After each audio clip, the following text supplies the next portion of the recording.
अशोक खरात हा काही साधा सुद्धा गुन्हेगार नाहीये हे तर आतापर्यंत आपल्याला समजलंच आहे। केवळ काही महिला भक्तांचं लैंगिक शोषण किंवा काही भक्तांची आर्थिक फसवणूक त्यांची लुबाडणूक करून अशोक खरात थांबला नाही, तर याच अशोक खरातनं त्याच्याच भक्तांना अंधारात ठेवून भक्तांच्याच नावे काही बँक अकाउंट्स ओपन केली।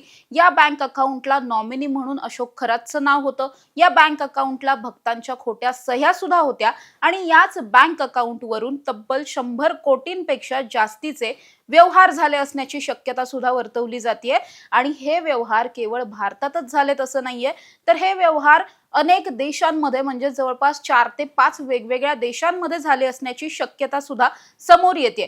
त्यामुळे अशोक खरातचं आता हे मनी लॉन्ड्रिंगचं किंवा मग हवाला रॅकेटचं आणखी एक प्रकरण समोर आलंय। हे सगळं नेक्सस नेमकं काय आहे समजून घेणार आहोत। नमस्कार, मी समृद्धी आणि तुम्ही पाहताय टॉप न्यूज मराठी। अशोक खरातला पहिल्या गुन्ह्यामध्ये न्यायालयीन कोठडी मिळाली, त्यानंतर त्याला दुसऱ्या गुन्ह्यामध्ये पुन्हा एकदा पोलीस कोठडी मिळाली। हा जो दुसरा गुन्हा आहे, या दुसऱ्या गुन्ह्याच्या वेळेसची सुनावणी जेव्हा सुरू होती त्यावेळेस सरकारी अधिकारी असतील, तपास अधिकारी असतील किंवा सरकारी वकील असतील, यांनी एका गोष्टीकडे न्यायाधीशांच्या समोर ही गोष्ट मांडलेली होती। ती गोष्ट म्हणजे युक्तिवादात बोललेली गोष्ट होती, ती अशी की याच अशोक खरातनं या दुसऱ्या प्रकरणामधली जी फिर्यादी महिला आहे, या महिलेकडून तिचं आधार कार्ड आणि पॅन कार्ड घेतलेलं होतं। त्याचं त्याने पुढे काय केलं हे तिला सुद्धा माहित नाहीये। त्यामुळे सगळ्यात महत्त्वाची पोलीस कोठडी मिळण्यासाठीची जी कारणं दिली होती त्यापैकी एक हे सुद्धा कारण होतं की अशोक खरात भक्तांच्या आधार कार्ड पॅन कार्डचं नेमकं काय करायचा, आणि त्याचीच चौकशी करत असताना आता हे इतकं मोठं नेक्सस जे ते समोर आलंय। अशोक खरातने नाशिक आणि अहिल्यानगर मधल्या 2 वेगवेगळ्या पतसंस्थांमध्ये एकाच दिवशी 100 पेक्षा जास्त बँक अकाउंट उघडली होती।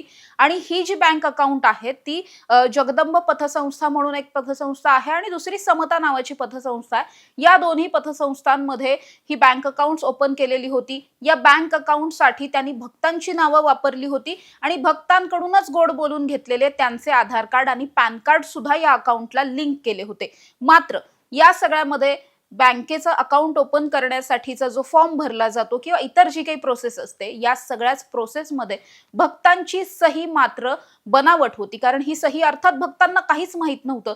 त्यामुळे कदाचित ही सही अशोक खरातनं केली किंवा मग त्याच्या माणसांनी केली असं एकंदरीत दिसतंय। त्यामुळे मल्टिपल बँक अकाउंट्स ओपन केली गेली आणि त्यामध्ये खोट्या सहीच्या माध्यमातून ही बँक अकाउंट्स चालू केली गेली। बँक अकाउंटला अशोक खरात हा नॉमिनी होता, त्याचबरोबर अशोक खरातचा स्वतःचा मोबाईल नंबर सुद्धा लिंक होता आणि याच बँक अकाउंटवरून गेल्या अनेक वर्षांमध्ये त्याने मोठ्या प्रमाणात गैरव्यवहार केलेले आहेत। आर्थिक उलाढाल मोठी झालेली आहे आणि हे सगळे जे व्यवहार झालेत ते एकूण जर काढायला गेलं तर तब्बल 100 कोटींपेक्षा जास्तीचे व्यवहार या सगळ्यामध्ये झाले असण्याची शक्यता वर्तवली जाते। आणि त्याचमुळे जेव्हा हे सगळं नेक्सस समोर आलं त्यानंतर मग पोलिसांनी हे जे कोणी भक्त आहेत त्यातल्या काही भक्तांना चौकशीसाठी बोलवलं, त्याचबरोबर दोन्ही पतसंस्थांच्या मॅनेजर्सला त्या ठिकाणी बोलवलं। तेव्हा असं भक्तांचं म्हणणं होतं की आम्हाला या बँक अकाउंट बद्दल कोणतीही माहिती नाही, आम्ही कधीही अशा पद्धतीने बँक अकाउंट ओपन केली नाहीत, खरातनं आम्हाला तसं कधी काही सांगितलं सुद्धा नाही। या बँक अकाउंट मध्ये असलेला पैसा सुद्धा आमचा नाही, तो आम्हाला नको सुद्धा आहे आणि मुळातच अशोक खरात आमच्या पाठीमागे आमचं नाव वापरून असं काही करत असेल याची आम्हाला अजिबातही कल्पना नव्हती। याचाच अर्थ काय की या बँक अकाउंटशी भक्तांचा कुठलाही संबंध नाही, संबंध आहे तो केवळ अशोक खरातचा। आणि अशोक खरात या सगळ्या आर्थिक व्यवहारांमधून काय करायचा, तर असं एकंदरीत दिसतंय की आज आमदार रोहित पवार यांनी एक पोस्ट केली आहे, ज्या पोस्टमध्ये ते असं म्हणतात की मलेशिया, ऑस्ट्रेलिया किंवा दुबई सारख्या वेगवेगळ्या देशांमध्ये अशोक खरातने वेगवेगळ्या 4 ते 5 देशांमध्ये मोठ्या प्रमाणात पैसा पाठवलेला आहे। हा पैसा काही भ्रष्ट अधिकारी आणि भ्रष्ट राजकीय नेत्यांचा असू शकतो। हाच पैसा काळ्याचा पांढरा करण्यासाठी कदाचित परदेशात पाठवला जात असू शकतो। त्यामुळे हे जे काही नेक्सस आहे त्याची केंद्रीय तपास यंत्रणांकडून सुद्धा चौकशी झाली पाहिजे अशी मागणी त्यांनी केली। खरं तर गेल्या काही दिवसांमध्ये जेव्हा अशोक खरातच्या मुलाला ताब्यात घेतलं त्यावेळेस त्याच्या मुलाने अनेक प्रश्नांची उत्तरं विचारल्याच्या नंतर एकच प्रश्नाचं उत्तर दिलं होतं आणि ते उत्तर असं होतं की घरात मोठ्या प्रमाणात कॅश यायची, या कॅशवर संपूर्ण नियंत्रण डॅडचं असायचं। हे पैसे कुठून यायचे, कुठे जायचे मला काहीही माहित नाही, हे सर्व काही डॅडलाच माहितीये। मात्र हे पैसे मोजण्यासाठी मशीन्सचा वापर केला जायचा। याचाच अर्थ काय की अशोक खरातच्या घरात मोठ्या प्रमाणामध्ये कॅश यायची.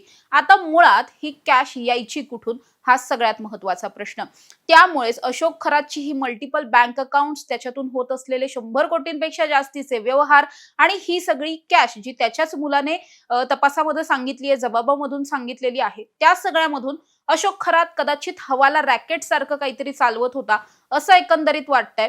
आतापर्यंत अशोक खरातचे जे काही बिझनेस आहेत किंवा वेगवेगळे इन्कम स्त्रोत समोर आलेले आहेत, ते सगळे त्याचे इन्कम स्त्रोत नसून मूळ त्याचा धंदा म्हणू शकतो, व्यवसाय म्हणू शकतो, तो हाच होता की अनेकांचे काळे पैसे घ्यायचे आणि ते पांढरे करायचे, किंवा मग अनेकांनी जो काही काळा पैसा कमवून ठेवलेला आहे तो कुठल्या तरी अकाउंट्सच्या माध्यमातून परदेशात पाठवायचा, कुठेतरी इन्व्हेस्ट करायचा.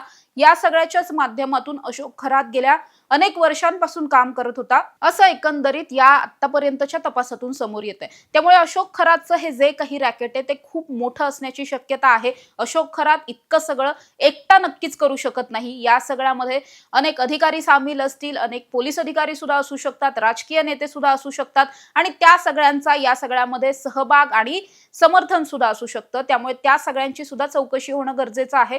अशोक खरातकडे इतक्या मोठ्या प्रमाणात कॅश कुठून यायची, कोण त्याला हे सगळे पैसे द्यायचं, या सगळ्याचा सुद्धा तपास करणं गरजेचं असणार आहे. त्यामुळे या पुढच्या तपासातून आणखी कुणाकुणाची नावं समोर येत आहेत हे पाहणंही महत्त्वाचं असणार आहे. कारण आतापर्यंत अंजली दमानिया यांच्या आरोपांनुसार अनेक नेत्यांचे अशोक खरात बरोबर फोन कॉल झाल्याचं उघडकीस आलंय. मग हे सगळे नेते अशोक खरातला कशासाठी फोन करायचे, हा सुद्धा प्रश्न असताना आता आणखी एक मोठा प्रश्न निर्माण झालाय की अशोक खरातकडे इतका पैसा येत कुठून होता, एवढी कॅश कुठून येत होती आणि ही सगळी कॅश केवळ खरातची होती की आणखी कुणाची होती, आणि ज्यांची कुणाची कॅश असेल त्या लोकांची नावं कधी समोर येणार. या सगळ्याच प्रश्नांची उत्तरं शोधण्यासाठी SITच्या माध्यमातून तपास केला जातोय. या तपासातून आणखी काय काय समोर येतंय आणि या सगळ्याचं खरंच जसं म्हटलं जात आहे की मनी लॉन्ड्रिंगचं हे प्रकरण असू शकतं, आंतरराष्ट्रीय कनेक्शन्स असू शकतात, तशा पद्धतीची खरंच काही कनेक्शन समोर येत आहेत का, हे पाहणंही महत्त्वाचं असणार आहे. अशा ताज्या आणि महत्त्वाच्या बातम्यांसाठी तुम्ही पाहत राहा टॉप न्यूज मराठी. आपला महाराष्ट्र, आपली बातमी.